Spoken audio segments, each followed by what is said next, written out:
ராமநாதபுரத்துல பாத்தீங்கன்னா ஆதவர்ஜுனாவோட டிபின்னு பாத்தீங்கன்னா இந்த சதிவேல் நடந்துங்கிற ஒரு விஷயத்தை அறிக்கையா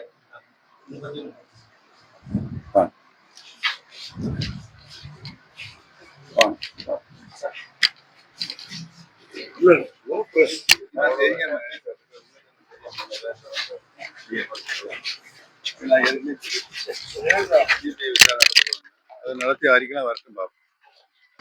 இந்த ஒரு நம்பர் கமிஷன் போட்டுருக்காங்க. அது வந்து எந்த கேள்விக்கு பதில் இல்லை.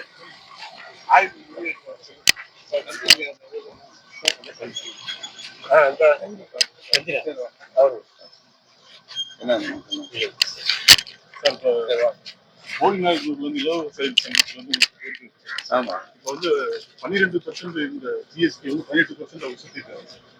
இது குறித்து மாண்புமிகு மத்திய நிதியமைச்சர்களை சந்தித்து பேசு. சார், இப்போ இந்த 18ஆம் கல்வி வந்து நீங்க தண்ணீர் திறந்து வச்சீங்க கோடி வரைக்கும்.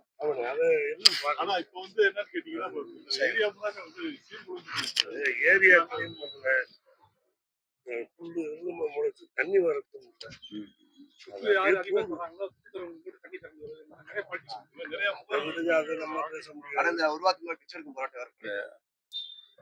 அம்மாவுடைய ஆட்சி தமிழகத்தில் இருக்கும்போது 18ஆம் கல்வியுடைய விரிவாக்க கால்வாயை நாங்கள் தான் செய்து முடித்து நீரை திறந்து விட்டோம். நீர் கடைசி பூலிங்கம் ஆறு வரை வந்து திரும்பவும் முதல் மடை வரை சென்று விட்டதுனால நிறைய வந்து கிரவுண்ட் வாட்டர்ல தண்ணி ரீசார்ஜ் ஆகி பரிதாப நிலையில் இருந்த தென்னை மரங்கள் விவசாயங்களை உயிர் பிடித்து இன்னைக்கு நல்ல நிலை இருந்தது.